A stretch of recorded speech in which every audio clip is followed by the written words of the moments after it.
You can fool all the people some of the time, and some of the people all the time, but you cannot fool all the people all the time.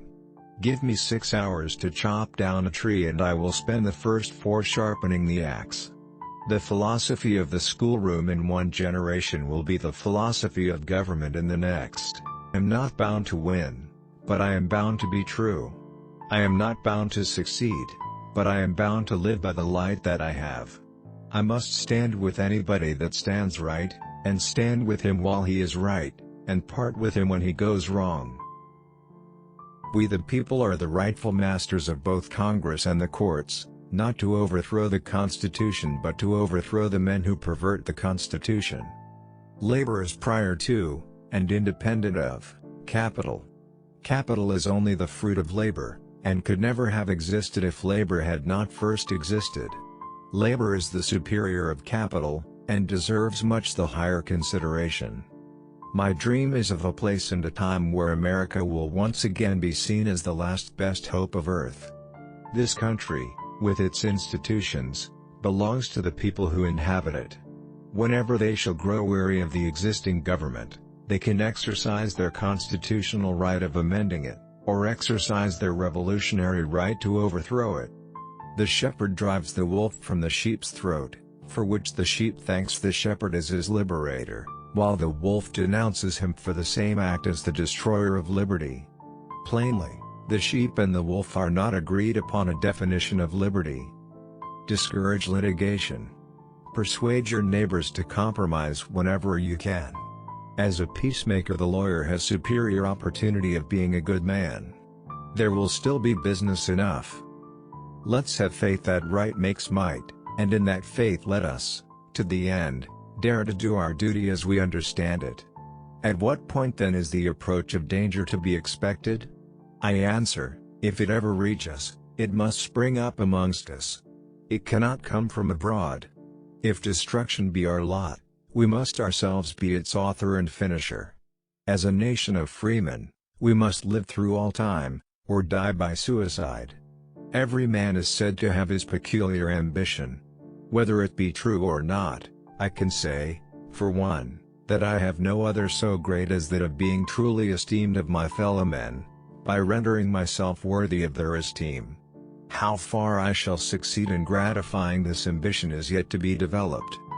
All the armies of Europe, Asia and Africa combined, with all the treasure of the earth, our own excepted, in their military chest, with a Bonaparte for a commander, could not by force, take a drink from the Ohio, or make a track on the Blue Ridge, in a trial of 1,000 years. The dogmas of the quiet past are inadequate to the stormy present. The occasion is piled high with difficulty, and we must rise with the occasion. As our case is new, so we must think anew and act anew. Any people anywhere, being inclined and having the power, have the right to rise up, and shake off the existing government, and form a new one that suits them better. This is a most valuable, a most sacred right, a right, which we hope and believe, is to liberate the world. Let not him who is houseless pull down the house of another, but let him work diligently and build one for himself, thus by example assuring that his own shall be safe from violence when built. A man watches his pear tree day after day, impatient for the ripening of the fruit. Let him attempt to force the process, and he may spoil both fruit and tree. But let him patiently wait, and the ripe pear at length falls into his lap. When I am getting ready to reason with a man, I spend 1/3 of my time thinking about myself and what I am going to say, and 2/3 about him and what he is going to say. My paramount object in this struggle is to save the Union, and is not either to save or to destroy slavery. If I could save the Union without freeing any slave, I would do it, and if I could save it by freeing some and leaving others alone, I would also do that. 77 years ago our fathers brought forth on this continent, a new nation, conceived in liberty, and dedicated to the proposition that all men are created equal. I desire so to conduct the affairs of this administration that if at the end I have lost every other friend on earth, I shall at least have one friend left, and that friend shall be down inside of me. I know that the Lord is always on the side of the right, but it is my constant anxiety and prayer that I and this nation may be on the Lord's side. The way for a young man to rise is to improve himself in every way he can, never suspecting that anybody wishes to hinder him. There is no grievance that is a fit object of redress by mob law. We here highly resolve that these dead shall not have died in vain, that this nation, under God, shall have a new birth of freedom, and that government of the people, by the people, for the people, shall not perish from the earth. Fellow citizens, we cannot escape history. We, of this Congress and this administration, will be remembered in spite of ourselves. No personal significance, or insignificance, can spare one or another of us. The fiery trial through which we pass will light us down in honor or dishonor, to the latest generation. I am humble Abraham Lincoln. I have been solicited by my friends to become a candidate for the legislature. My politics are short and sweet, like the old woman's dance. These capitalists generally act harmoniously and in concert to fleece the people, and now that they have got into a quarrel with themselves, we are called upon to appropriate the people's money to settle the quarrel. These men ask for just the same thing, fairness, and fairness only. This, so far as in my power, they, and all others, shall have. Let reverence for the laws be breathed by every American mother to the lisping babe that prattles on her lap. Let it be taught in schools, in seminaries, and in colleges. Let it be written in primers, spelling books, and in almanacs. Let it be preached from the pulpit, proclaimed in legislative halls, and enforced in courts of justice. If you think you can slander a woman into loving you, or a man into voting for you, try it till you are satisfied. Upon the subjects of which I have treated, I have spoken as I have thought. I may be wrong in regard to any or all of them, but, holding it a sound maxim that it is better only sometimes to be right than at all times to be wrong, so soon as I discover my opinions to be erroneous, I shall be ready to renounce them.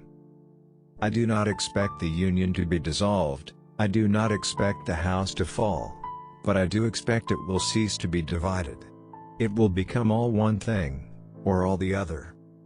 In this sad world of ours, sorrow comes to all, and to the young, it comes with bitterest agony because it takes them unawares. I have had experience enough to know what I say. If the great American people will only keep their temper, on both sides of the line, the troubles will come to an end, and the question which now distracts the country will be settled just as surely as all other difficulties of like character which have originated in this government have been adjusted. In giving freedom to the slave, we assure freedom to the free, honorable alike in that we give and what we preserve. We shall nobly save, or meanly lose, the last best hope of earth. Slavery is founded in the selfishness of man's nature, opposition to it is his love of justice. These principles are an eternal antagonism, and when brought into collision so fiercely, as slavery extension brings them, shocks and throes and convulsions must ceaselessly follow. If ever I feel the soul within me elevate and expand to those dimensions not wholly unworthy of its almighty architect, it is when I contemplate the cause of my country, deserted by all the world beside, and I standing up boldly and lone and hurling defiance at her victorious oppressors. I hope to stand firm enough to not go backward, and yet not go forward fast enough to wreck the country's cause. I hold that while man exists, it is his duty to improve not only his own condition, but to assist in ameliorating mankind. If a man had more than one life, I think a little hanging would not hurt this one, but after he is once dead, we cannot bring him back, no matter how sorry we may be, so the boy shall be pardoned. A living dog is better than a dead lion. Judge Douglas, if not a dead lion for this work, is at least a caged and toothless one. How can he oppose the advances of slavery? He don't care anything about it. It would astonish if not amuse the older citizens to learn that I, a strange, friendless, uneducated, penniless boy, working at $10 per month, have been put down as the candidate of pride, wealth, and aristocratic family distinction. The assertion that all men are created equal was of no practical use in effecting our separation from Great Britain, and it was placed in the Declaration not for that, but for future use. It is rather for us here dedicated to the great task remaining before us, that from these honored dead we take increased devotion to that cause for which they gave the last full measure of devotion. We can succeed only by concert. It is not, can any of us imagine better, but, can we all do better?